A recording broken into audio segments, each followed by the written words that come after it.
Hey everyone, so today you're going to learn how to draw an ellipsis and in a form of a cup. So firstly you want to get a pencil and lightly draw out the shape. Now when you're drawing an ellipsis you don't want it to be shaped like a lemon where it's sharp at the ends, and you don't want it to look like a oblong shape. You want it to be quite a rounded shape, and it's always curved at the edges. It really depends on the angle you're looking from, so the higher you look at your cup, for instance, the bigger and wider your ellipsis is going to be, and the lower from your angle of looking at the cup, the ellipsis is going to be more shallow. So here is just sketching out the general shape of the cup, and it's okay to rotate your paper around so that you don't strain your wrist trying to reach a certain angle. So it's really good to rotate your paper around to get a really nice even curved shape. The curved shape at the bottom of the cup needs to be somewhat parallel to the ellipses of the bottom ellipse as well. And now, once you're happy with the outline you've drawn out lightly, you want to go over it, pressing a little bit harder so that you've got more of a confirmed shape of what you want to keep. Now, the next part is thinking about tonal variation.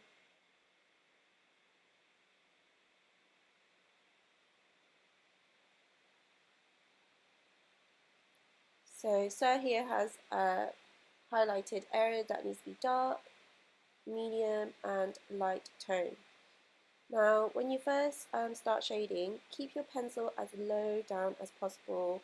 You want to have the graphite touching the surface as much as possible so that you got a really nice smooth shade. You want to attempt to do this without the need to smudge, and you want to master that kind of technique. As you're shading, sometimes you will need to go back and build up on those layers, because if all the marks are going in a similar direction, sometimes you want to go over and just make sure that you smoothen out those shades by going the opposite direction. It's important to not rush and make sure you be patient, learn to be patient, especially when you're adding tone. Tone doesn't come straight away from the first mark or first shade you put in. You have to build up on those layers. So with this side of the cup, you want to do the same thing, and again, it's okay to rotate your paper around and shading lightly and building up those layers so that it shapes the cup. So sometimes when you're shading, you want to create that contour shape of a cup that is curved and it looks 3D. So that's why it's really important to add tone. Once you finish adding all the tone, you want to start adding deeper shadows like the base of the cup, those darker outlines. You might want to use a rubber to show the highlights of the cup. And that means basically where the light would touch the cup first and showing those kind of reflection. And when you're shading in the inside of the cup, you want to again show those shadows from the sides and the lightest area being in the middle. The aim of this task is to be able to show a wide range of tone. So a lot of the time students might struggle showing that. Just think of it when there are sections of light, middle and dark. Each of those sections you need to try and go over with your pencil and shade it in so that it merges to one shade to another.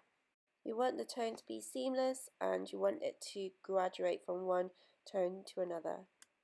Before you say you finish, always check and review your work and think what else could you do to improve it. And a lot of time is about adding more detail, the things that you can see on your cup. Is there any textured marks?